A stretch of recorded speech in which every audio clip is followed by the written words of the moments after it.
Everyone, আমার একটা নতুন ব্লগে তোমাদের সবাইকে আবার স্বাগতম। তো আজকে তোমাদের সাথে দুটো রেস্টুরেন্টের রিভিউ আমরা শেয়ার করব এবং বলবো খেয়ে সবাই এমন রিয়াকশন কেন দিল। তো সকাল সকাল আমরা দুজন বেরিয়ে গেছিলাম। কোথায়? আস্তে আস্তে শেয়ার করব। আর এরকম রিয়াকশন কেন দিলাম জানেন? দাঁড়ান, আমাদের আসল ভিডিওটা দেখাই, মানে ভয়েস ছাড়া। ওরে একটা বোম ফেটে গেল পিছনে, কিভাবে আমরা জানি না। যাই হোক, আমরা প্রথমে গেছিলাম শ্যামসুন্দরী মায়ের দর্শনে এবং পুজো দিতে। তোমরা সবাই জানো এই ঠাকুরটি কতটা জাগ্রত, তো আমারও দেখার খুব ইচ্ছা ছিল। তো তাই আমি এবং আমার বন্ধু মিলে গিয়েছিলাম মায়ের দর্শনে। হ্যাঁ, অল্প একটু লাইন ছিল, কিন্তু খুব একটা প্রবলেম হয়নি। যাই হোক, এটাই তোমাদের সাথে একটু শেয়ার করার ইচ্ছা ছিল, করলাম ছোট করে। মায়ের মুখটা দেখেছো কতটা সুন্দর, সত্যি খুবই ভালো লাগলো এই মন্দিরটাতে গিয়ে। তারপর আমাদের পেয়ে গেছিল খিদে, সেটা তো পেতেই হবে, না হলে আমার ব্লগ কমপ্লিট হবে কি করে। তো আমরা চলে গেছিলাম জাঙ্কিয়ার্ডে। জাঙ্কিয়ার্ডে গিয়ে এখানে ভিডিও তোমাদের সাথে তো আগেও আমি শেয়ার করেছি। প্রত্যেকটা খাবারই এখানে বেশ ভালোই হয়। আর আমার যেটা সব থেকে বেশি ফেভারিট সেটি হচ্ছে হোয়াইট সস পাস্তা। তো আমরা সেটাই নিয়েছিলাম। তোমরা এখান থেকে এর মেনুগুলো দেখে নিতেই পারো।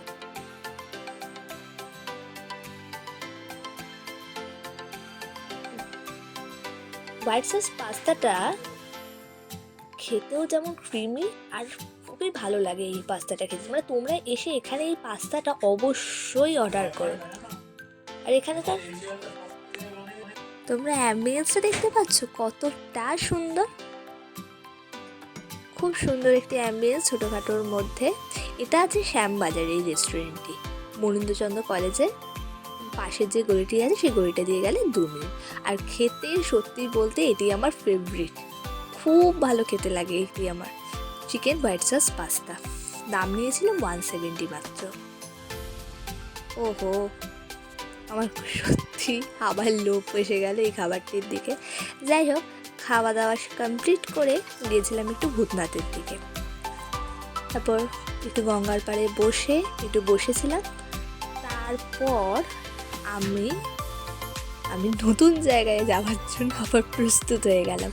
মানে আমার দাদা এবং বৌদির অ্যানিভার্সারির জন্য আমাকে ট্রিট দিতে নিয়ে গেছিল ডিবাপিতে। তো এখানে আমি আবার বাড়ি এসে তাদের সাথে বেরালাম। দেখতেই পাচ্ছ এখানে বৌদি, দাদা, জেঠু এবং জেঠিমা সবাই আমরা রেডি হয়ে বেরিয়ে পড়লাম।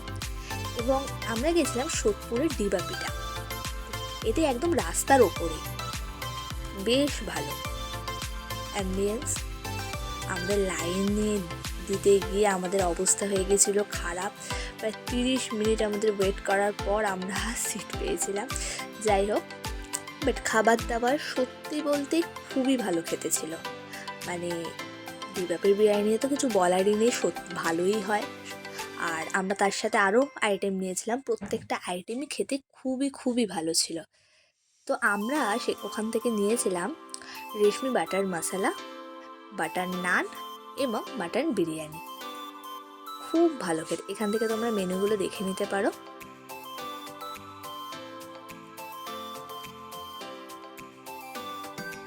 সব দামগুলো ঠিকঠাকই ছিল। মাটন বিরিয়ানির দাম ছিল 340 করে।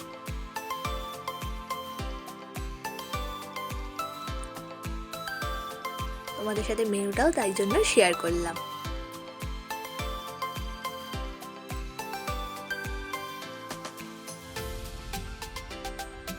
খাবারগুলো সত্যি বলতে খেতে খুবই ভালো ছিল। আমরা ফার্স্টে নিয়েছিলাম বাটার নান আর রেশমি বাটার মশলা। রেশমি বাটার মশলাটা মারাত্মক ক্রিমি আর খেতে খুবই ভালো লেগেছিল বাটার নানের সাথে। আমার মনে হয় এটি একটা বেস্ট কম্বিনেশন, নানের সাথে রেশমি বাটার মশলা। অসাধারণ খেতে, অসাধারণ, মানে কিছু বলার মত নেই। তোমরা রিয়াকশন দেখে বুঝতেই পারছো বৌদির কতটা ভালো লেগেছে।